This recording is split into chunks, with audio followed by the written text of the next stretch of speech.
Atenção! Começa agora uma teleaula de História do Ensino Médio. Você vai assistir a teleaula de número 24. Bons estudos!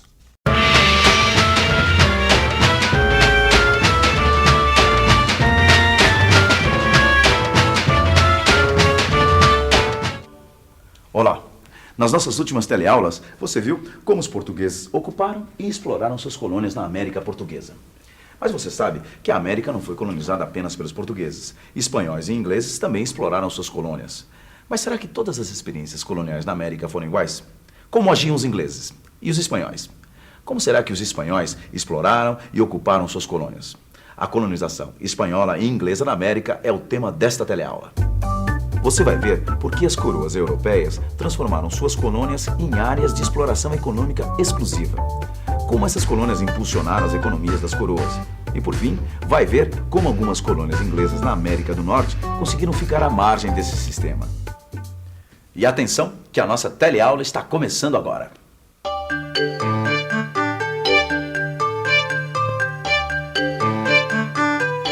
Quando Colombo chegou à América, em 1492, ele viu mais ou menos a mesma coisa que Pedro Álvares Cabral veria 8 anos depois aqui, em Porto Seguro. Índios e muita beleza natural. Tanto Colombo quanto Cabral encontraram aqui na América habitantes locais que viviam nus, livres e que tiravam da natureza tudo o que precisavam para sobreviver. Mas será que na América toda os conquistadores europeus tiveram a mesma visão? Índios nus e paisagens exuberantes? No início do empreendimento colonizador, tanto a coroa portuguesa quanto a coroa espanhola chegaram a pensar que não havia na América nenhuma sociedade organizada. Mas com o passar do tempo, os colonizadores puderam constatar que a paisagem na América, principalmente na América Espanhola, ia muito além das belas paisagens e dos índios nus. Esse objeto, por exemplo, é uma amostra do que foi encontrado na América Espanhola. É claro que para produzir objetos como esses, é necessário dominar uma porção de técnicas. Técnicas que os povos habitantes aqui da América Espanhola já dominavam com grande competência e talento. Mas quem são mesmo esses nativos que produziam objetos como esses? Quem são esses povos que já habitavam a América Espanhola? A gente já falou disso, lembra? São os astecas, os incas e os maias. Mas quando foi mesmo que descobriram esses povos? 1519. 27 anos depois de Colombo ter chegado à América, os espanhóis chegam à capital do Império Azteca. Os espanhóis ficam deslumbrados e temerosos com o que vem. Os nativos americanos vivem em sociedades organizadas, têm sua própria cultura, sua religião e sua arte. Dominam técnicas de construção e de agricultura. Apesar de os nativos terem recebido os conquistadores de braços abertos, pouco tempo depois, todo o Império Azteca é destruído. É claro que ter encontrado sociedades organizadas acaba dando uma característica própria para a colonização espanhola na América, diferente da América Portuguesa, onde os nativos têm uma participação mais tímida no processo de colonização. Na América Espanhola, os nativos acabam ocupando lugar de destaque e são um dos pilares da empreitada colonialista. Mas como será que os espanhóis conseguiram dominar essa gente, destruir suas cidades e ainda fazê-los trabalhar? Bem, dá para imaginar, sem muito esforço, que a colonização espanhola foi precedida de uma verdadeira guerra de conquista pelo território americano. Há quem afirme que na época do descobrimento havia 100 vezes mais nativos do que hoje. Os historiadores Janaína Amado e Luiz Carlos Figueiredo dizem o seguinte sobre esse tema. Estimativas para todos os nativos da América em 1492 variam de 50 a 100 milhões contra 60 a 70 milhões de habitantes em toda a Europa à mesma época. A redução indígena foi drástica. Foram dizimados pelos maus tratos, assassinatos, fome e, de modo especial, pelas doenças europeias e africanas, contra as quais não possuíam anticorpos. Como você pôde perceber, os nativos lutaram contra a dominação dos espanhóis, mas foram vencidos. E depois de dominados, foram eles, esses nativos, que acabaram trabalhando, construindo a América Espanhola. Mas como será que os espanhóis conseguiram isso? Será que eles escravizaram os nativos depois de dominá-los? Ou será que os nativos trabalharam espontaneamente para os conquistadores? Desde o começo da colonização, os conquistadores espanhóis quiseram escravizar os nativos. Para eles, essa era a única maneira de explorar as novas terras. Mas os colonizadores encontraram forte resistência da Igreja Católica, que era contrária à escravização dos nativos. Para a Igreja, o papel fundamental da Espanha na América era a salvação de almas pagãs. No meio disso tudo, entre a cruz e a espada, estava a coroa espanhola, que não podia ir nem contra a Igreja e nem contra os colonizadores.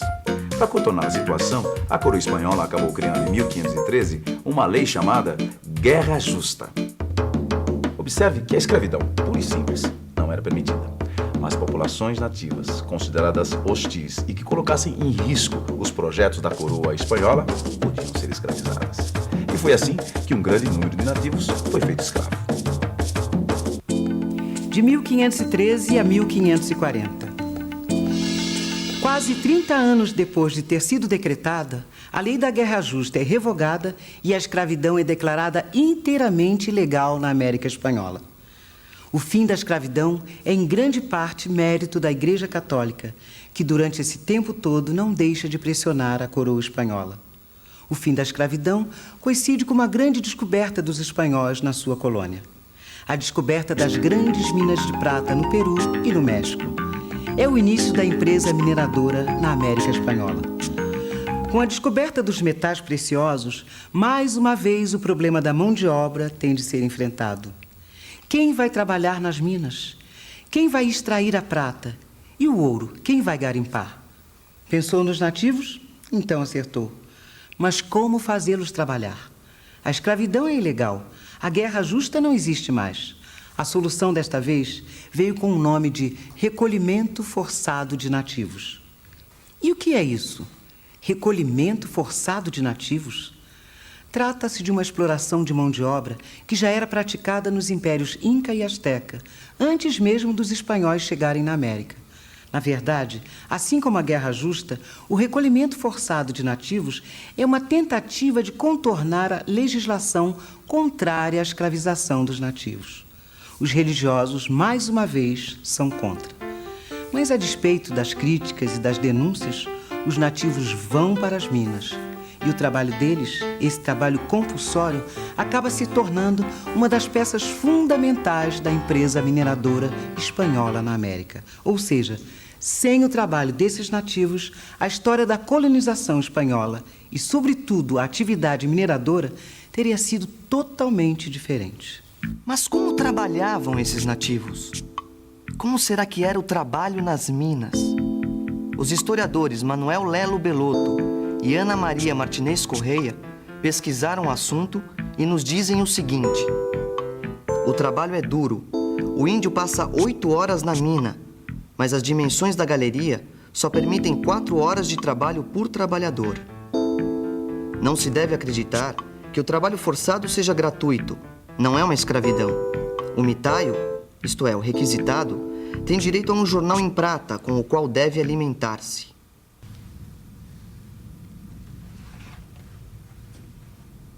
Depois que o ouro foi encontrado, mudou bastante a relação da coroa espanhola com sua colônia americana.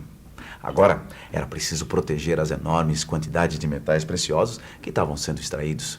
Era preciso evitar que eles fossem contrabandeados. Por isso, a coroa passa a exercer um controle mais rigoroso sobre as atividades comerciais. Todo o comércio com as colônias passou a ser centralizado na cidade espanhola de Sevilha. Nenhum outro porto podia mandar navios para a América. E nas colônias, apenas 3 portos podiam receber e mandar mercadorias: Cartagena, na Colômbia, Porto Belo, no Panamá, e Veracruz, no México. A Espanha dependia do ouro de suas colônias. Vinha da América grande parte das riquezas que sustentava a coroa espanhola. Nesse ponto, a colonização espanhola é muito semelhante à colonização portuguesa. As duas metrópoles necessitavam das riquezas de suas colônias para abastecer seus cofres. Portugal dependia do açúcar brasileiro e a Espanha dos metais preciosos de suas colônias. Por causa dessa dependência econômica, as duas coroas praticavam o exclusivo comercial, o controle dos portos, o combate ao contrabando e outras limitações que ficaram conhecidas com o nome de Pacto Colonial. Sendo assim, dá para a gente afirmar que tanto o açúcar brasileiro quanto o ouro e a prata das colônias espanholas representaram o ponto de partida para a formação do sistema colonial mercantilista na América. Um sistema que também integrou algumas colônias francesas e inglesas nas Antilhas. Mas será que todas as experiências coloniais na América foram marcadas pelo sistema colonial mercantilista? Será que essa foi a única maneira pela qual a América foi colonizada? Não, essa não foi a única maneira. Existiram algumas colônias inglesas do norte da América que ficaram à margem desse sistema, o sistema colonial mercantilista. Agora, por que essas colônias foram exploradas de outra maneira? Os motivos são muitos e vão desde os graves conflitos político-religiosos que ocorriam naquele momento no território inglês até o maior interesse dos comerciantes ingleses nos negócios com o Oriente. Seja como for, o fato é que a colonização da América do Norte ocorreu de forma lenta e descontínua e com menor presença do Estado. Mas vamos ver melhor como eram essas colônias inglesas na América. Aí você vê o mapa das 13 colônias inglesas na América. No sul, o clima quente permitiu a formação de uma economia agrária de base escravista, voltada para o mercado externo, especialmente para a Inglaterra. Como você pode ver, as colônias inglesas do sul dos Estados Unidos também utilizaram mão de obra escrava e investiram na formação de uma economia agrária voltada para o mercado externo. Agora, diferente mesmo são as colônias inglesas do norte dos Estados Unidos. Foram nessas colônias que se alojaram os refugiados políticos e religiosos que vinham da Inglaterra. O objetivo deles, mais do que simplesmente explorar a nova terra, era estabelecer uma nova sociedade baseada nos seus valores religiosos. O clima mais frio do norte e do centro não permitiu que se criasse ali uma economia agrícola voltada para o mercado externo. Ao contrário do sul, no norte dos Estados Unidos se formou uma economia agrária de base familiar ou servil, voltada principalmente para o consumo interno. Praticamente não havia escravos. Aqueles trabalhadores que ali estavam pagavam a passagem e a hospedagem com seu próprio trabalho. Até o desenvolvimento de atividades manufatureiras e comerciais ocorreu nas colônias inglesas. Só para você ter uma ideia, as colônias inglesas podiam se mover com tal liberdade que elas, inclusive, acabaram estabelecendo relações comerciais com portos de várias cidades do mundo, criando o chamado comércio triangular. Um comércio que interligava a economia norte-americana com a África e a Europa. Mas será que nem assim a coroa inglesa interferiu? Bem, é claro que quando a Inglaterra se deu conta de que as suas colônias começavam a ter autonomia, bem que ela tentou interferir no processo. Mas já não era tão fácil. É que os colonos da América do Norte, aproveitando a brecha da coroa inglesa, acabaram criando vários órgãos para representá-los. Quando a Inglaterra se deu conta, esses órgãos já estavam bem fortes e acabaram conseguindo garantir algumas liberdades políticas e econômicas que eles já tinham conquistado. Como você já viu, a não interferência da coroa inglesa foi um dos fatores que mais caracterizaram a colonização do norte da América. Um fato que diferencia bem essa colonização das ocorridas na América portuguesa e espanhola, marcadas pela forte intervenção das coroas ibéricas. E já que estamos falando nessas diferenças, que tal dar uma revisada nisso tudo que aprendemos? E atenção, se liga aí que é a hora da revisão. Na teleaula de hoje, você viu que, de um modo geral, as coroas europeias tiveram por objetivo transformar suas colônias em área de exploração econômica exclusiva. Sendo assim, as colônias americanas passaram a desempenhar um papel fundamental para o desenvolvimento das economias metropolitanas, formando o chamado sistema colonial mercantilista. E por fim você viu que algumas colônias inglesas na América do Norte estiveram à margem desse sistema. Bom, como você viu nesta nossa teleaula de hoje, as coroas europeias, principalmente a espanhola e a portuguesa, exerciam rigoroso controle sobre suas colônias. Mas será que as colônias viviam apenas em função do que suas metrópoles desejavam? É claro que não. Independente da vontade das metrópoles, as colônias se transformavam a cada dia. Mas esse é um assunto da nossa próxima teleaula. Até lá!